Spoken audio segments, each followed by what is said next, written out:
MCC पारित हुने बेला निकै सकस भयो। एउटै दल कहिले एमसीसी को पक्षमा देखिए, कहिले विपक्षमा, तर पास गर्ने बेला भने सर्वसहमति जस्तै भयो। केही साना दल र केही अरु सांसद व्यक्तिगत रूपमा सम्झौताको विरोधमा उत्रिए पनि ठूला दलहरूको विरोध नहुँदा सहजै पारित भयो एमसीसी। अहिले एमसीसी को चर्चा छैन। एमसीसी अन्तर्गतको परियोजना निर्माणका विषयमा के भइरहेका छन् त्यति चासो देखिएको छैन। एमसीसी को विरोध गरिरहेका जनता पनि अहिले शान्त छन्। अब आउने चुनावमा समेत एमसीसी एजेन्डा बन्ने देखिन्छ। नमस्कार, यो न्यूज टुडे, म तुलसी अर्याल।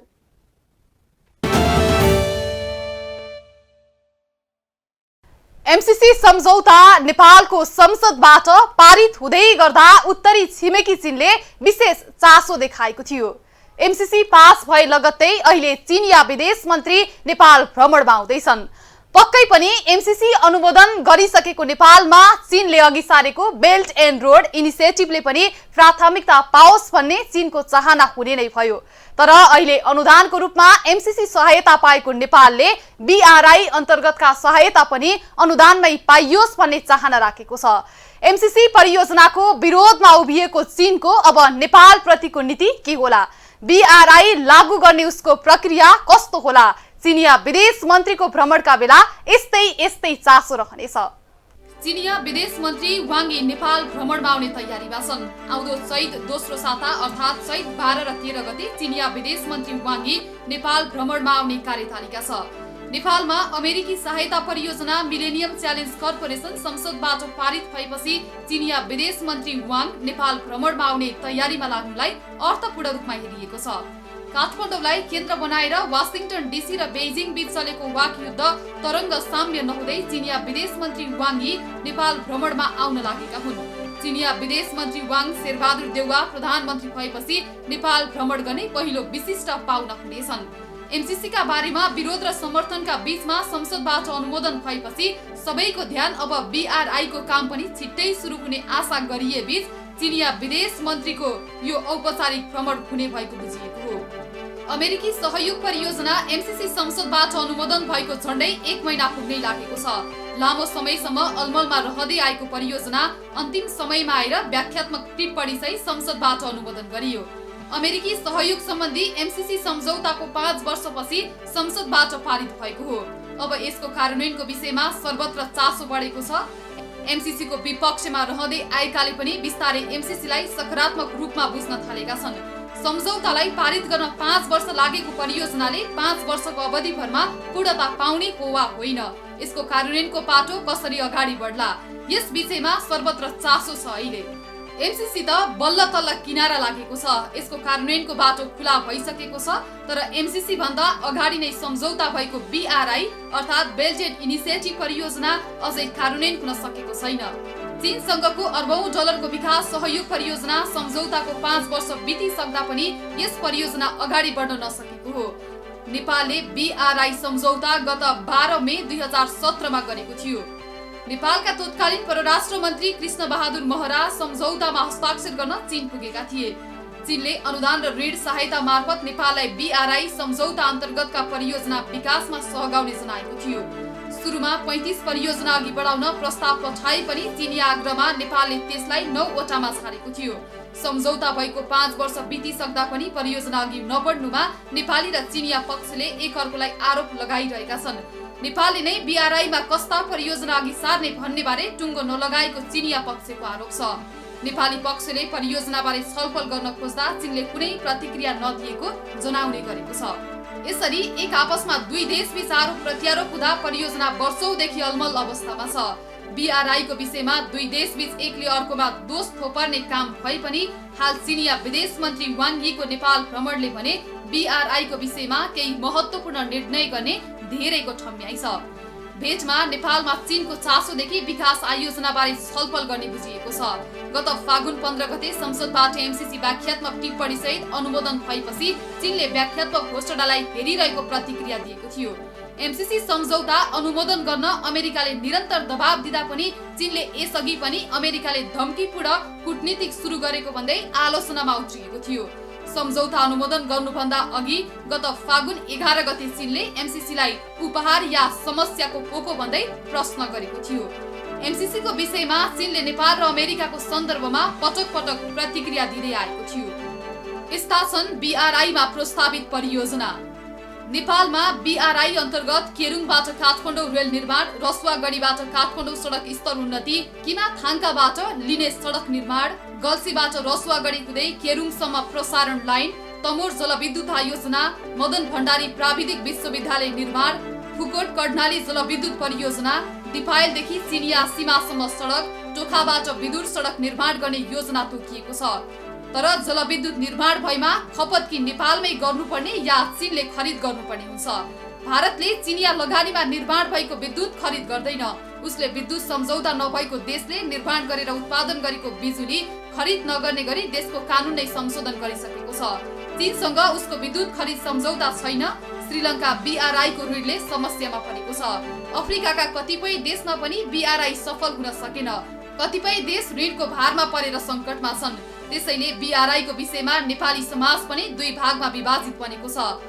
कतिपयले यसलाई आर्थिक सहयोग परियोजना अनुदान नभएर ऋण भएको हुँदा मुलुकलाई ऋणको भारी बोकाउने अर्थको रूपमा हेरेका छन् भने कतिपयले यो नेपालका लागि फलदायी हुने भन्दै यसलाई यथाशीघ्र कार्यान्वयनमा लैजान दबाब दिँदै आएका छन्।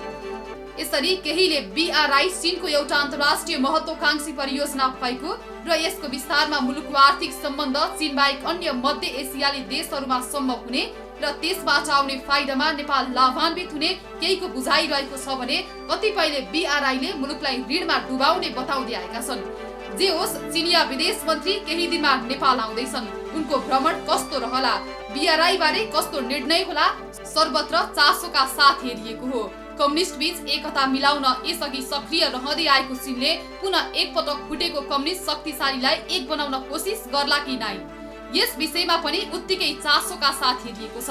यस्तै चीनको वुहानमा कोभिड-19 महामारी सुरु भएपछि आएका नेपाली विद्यार्थी चीन फर्किन पाएका छैनन्।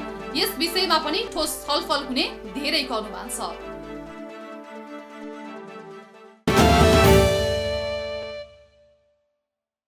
चीनिया विदेश मन्त्री नेपाल आउँदै गर्दा नेपालका एक प्रभावशाली दलका प्रभावशाली नेता चीन भ्रमणमा गएका छन्। कुनै चीनसँग नजिकिएर भारतसँग जोरी खोजेको भन्ने आरोप लाग्ने गरेका पूर्व प्रधानमन्त्री केपी ओलीको पार्टी एमालेका 3 नेताको चीन भ्रमणलाई पनि अहिले चासोका साथ हेरिएकै छ।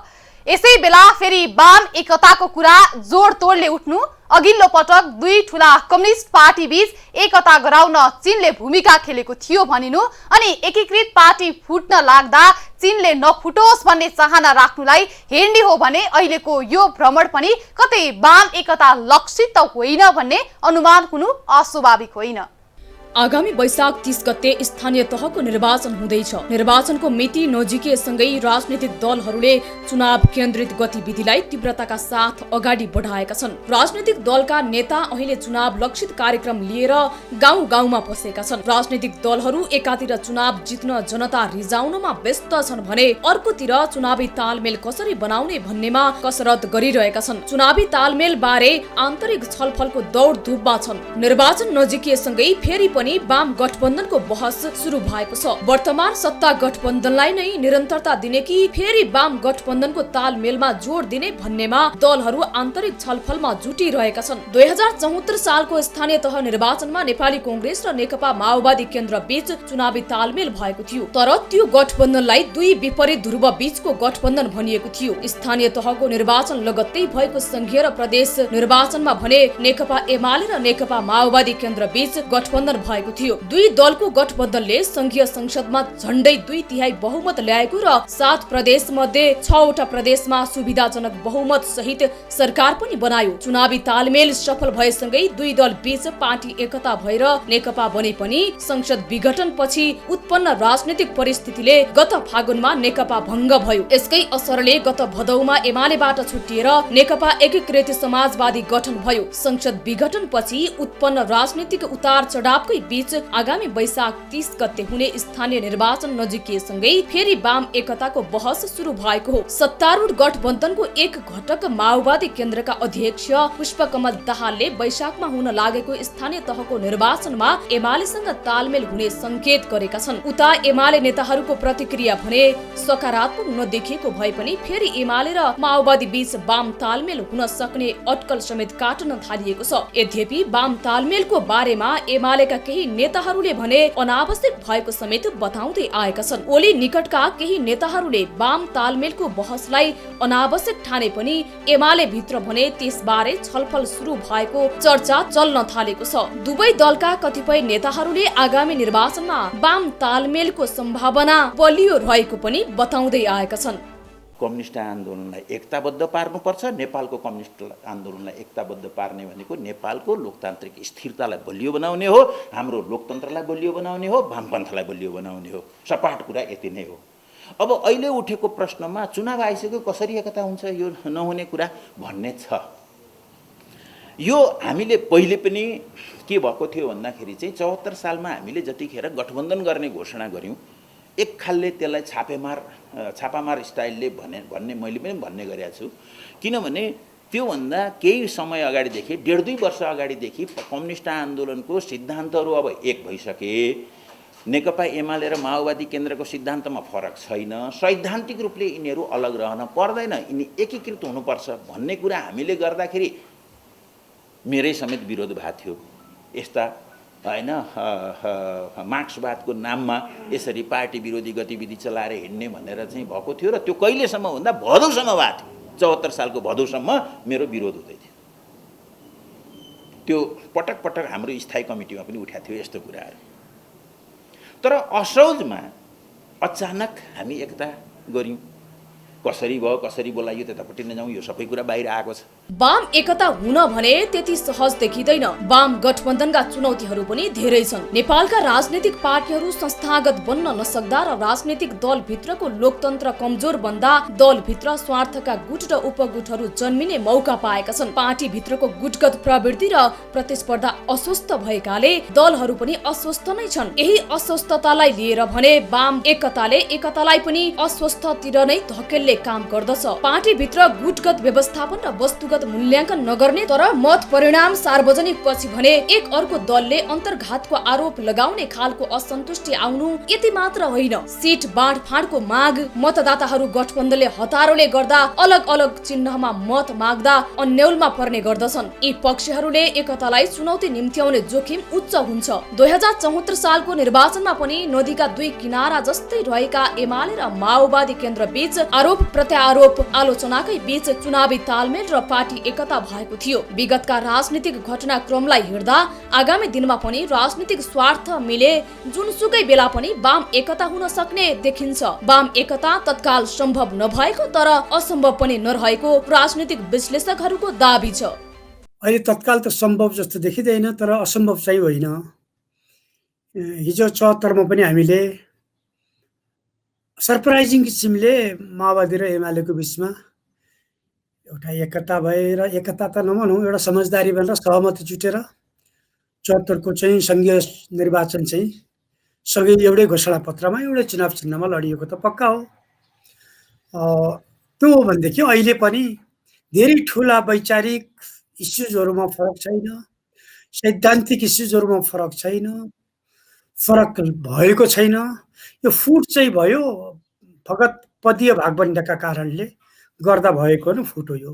तथ्याङ्क हेर्दा नेपालमा वामपन्थीहरू मिल्ने हो भने 2/3 बहुमत आउने देखिन्छ। 2007 सालदेखि अहिलेसम्म पनि स्थिर सरकार भने बन्न सकेको छैन। देश राजनीतिक अस्थिरताको जन्जिरमा फस्दै गएको छ। आरोप भने देशी र विदेशी प्रभावबाट मुक्त नहुँदा यस्तो भएको हो भनेर लगाउने गरिएको छ। विद्यमान निर्वाचन प्रणाली अनुसार संसदीय गणितले सरकार र उसले गर्ने काम प्रभावित गरिरहेको स्पष्ट भएकाले अबको मूल एजेन्डा भनेको प्रत्यक्ष निर्वाचित कार्यकारी प्रमुख सहितको शासकीय स्वरूप हुनुपर्छ भन्ने माग पनि प्रशस्त उठिरहेका छन्। संसदमा रहेका कांग्रेस बाहेकका अधिकांश दल प्रत्यक्ष निर्वाचित कार्यकारीको पक्षमा नै रहेका पनि हुन्, जसको संसदमा बहुमत पनि छ। तर प्रत्यक्ष निर्वाचित राष्ट्रपतिको एजेन्डा संसदमा टेबल हुने अवस्था भने आएको छैन। वाम दलहरू बीच यस्ता कतिपय एजेन्डाहरू समान छन्, कतिपय अवस्थामा कार्यक्रमहरू पनि समान छन्। अहिलेको जुट पछिको फुट केवल व्यक्तिगत स्वार्थ र सत्ता लिप्तको कारण हो भन्न सहजै सकिन्छ।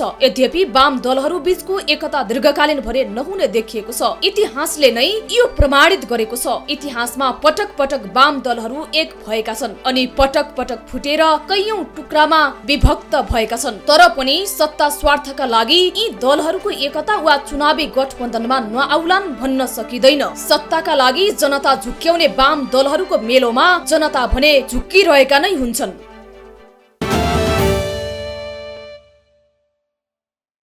एमसीसी पारित हुँदै गर्दा एउटा चासो थियो, नेपालमा लागू हुने आयोजना समयमै पूरा हुन्छन् कि हुँदैनन्।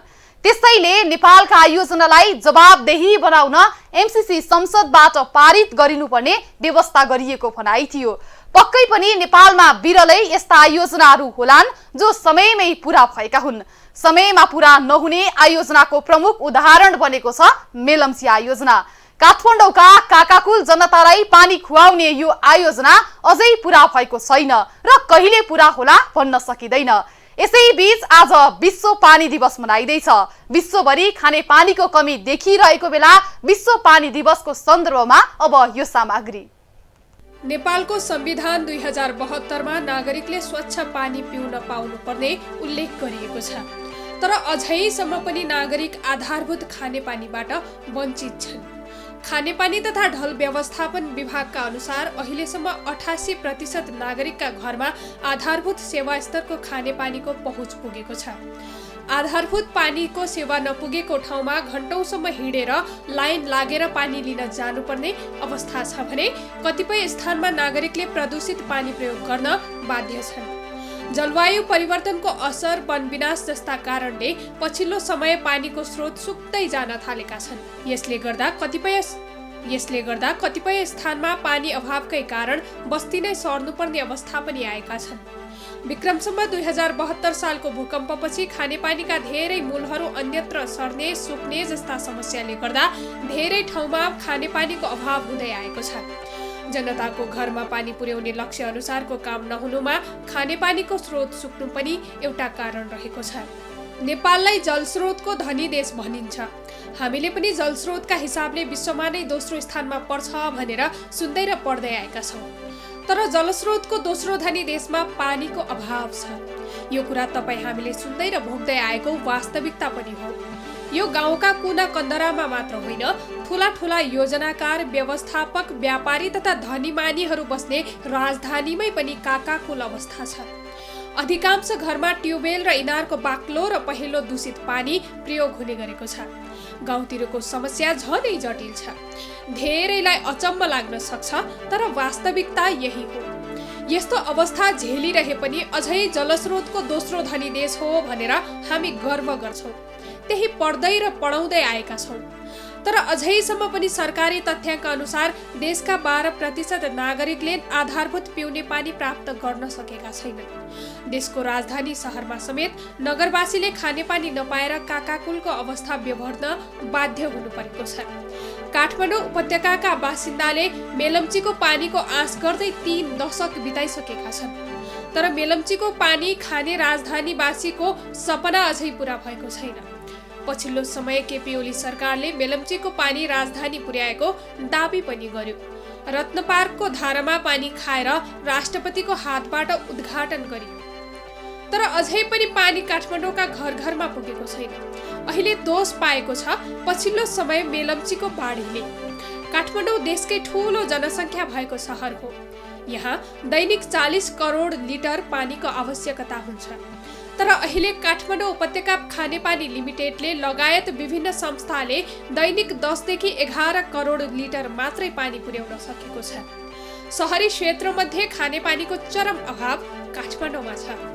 राष्ट्रिय जलस्रोत नीति 2077 जारी भइसकेको छ भने यस नीतिलाई कानुनमा रूपान्तरण गरी कार्यान्वयन गर्न जलस्रोत ऐनको मसौदा समेत तयार भइसकेको अवस्था छ। अब हामी अन्तिममा छौँ, विरत छलफल गरेछौँ र अब अन्तिम ड्राफ्ट र एकदम अन्तिम राय सुझाव लिएपछि चाहिँ हामी त्यसलाई क्याबिनेट हुँदै उसमा संसदमा दर्ता गर्नेछौँ। यसको साथै जल तथा ऊर्जा आयोगबाट एकीकृत नदी बेसिन योजना समेत सम्पन्न हुने क्रममा रहेको छ।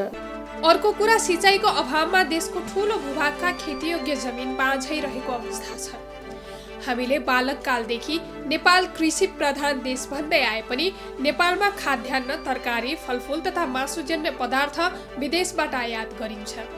विद्युतको अपार सम्भावना भएर पनि सबै नेपालीका घरमा विद्युतको पहुँच छैन। सिँचाइमा विद्युतको उपयोग नगर्ने छ। सिँचाइको अभावमा खाद्यान्न उत्पादन अपर्याप्त छ। इन्धनको रूपमा ठूलो परिमाणमा पेट्रोलियम पदार्थ आयात गरिन्छ। त्यसको फलस्वरूप नेपालको व्यापार घाटा निरन्तर बढिरहेको छ। नेपालमा जलस्रोत भनेको जलविद्युत मात्र हो भन्ने आम बुझाइ छ। तर जलस्रोतभित्र विद्युतका अतिरिक्त सिँचाइ, खानेपानी, डुबान, बाढी नियन्त्रण जस्ता विषय पनि पर्छन् भन्ने कुरामा देशका नीति निर्माता समेत अनभिज्ञ देखिन्छन्। विगतको केपिओली सरकारले पनि पानी जहाज चलाउने र विद्युत रेल, मोनोरेल सञ्चालनका सपना नागरिकलाई सुनाउने गरेको हो।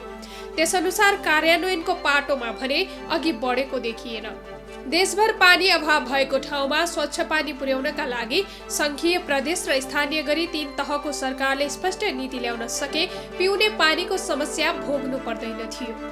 एउटै आयोजनामा धेरै संस्थाले लगानी गर्ने, एउटै आयोजनालाई दोहोर्याई तेह्रै बजेट पर्दा दूरदराजका नागरिकले पिउने पानी पाउन सकेका छैनन्। सहज रूपमा पानीको उपलब्धता गर्नुको सट्टा सरकार उल्टै पिउने पानीका लागि सङ्घर्ष गर्नुपर्ने अवस्था आउने भन्दै सचेत रहनुपर्ने बताउँछ।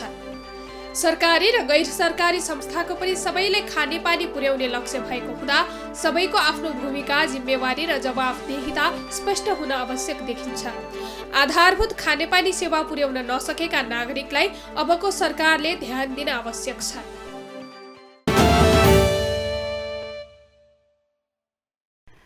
ऋण अनुदानको लेनदेन विश्वभरि नै हुन्छ, नेपालमा मात्र होइन। नेपालमा यसको चर्चा निकै हुन्छ। यसको एउटा मुख्य कारण हो आयोजनाको नाममा ऋण अनुदान आएकै हुनु अनि कुनै आयोजना चाहिँ बनिन सक्नु, अनि कुनै आयोजना उपभोग गर्ने नपाएका जनताको टाउकोमा ऋणको भार थपिएकै हुनु। आयोजना पूरा गर्न जिम्मेवार हुनेहरूले भने अकुत सम्पत्ति कमाइरहनु। अनि किन नहोस् त हाम्रो मुलुकमा विदेशी सहायता र त्यसमा हुने भ्रष्टाचारको चर्चा। चीनका विदेश मन्त्रीको भ्रमणका बीच पनि यो चर्चा हुने नै छ। हवस् त, न्युज एट टुडे आजलाई यति नै। हामी सबै बिदा हुन्छौँ। नमस्ते।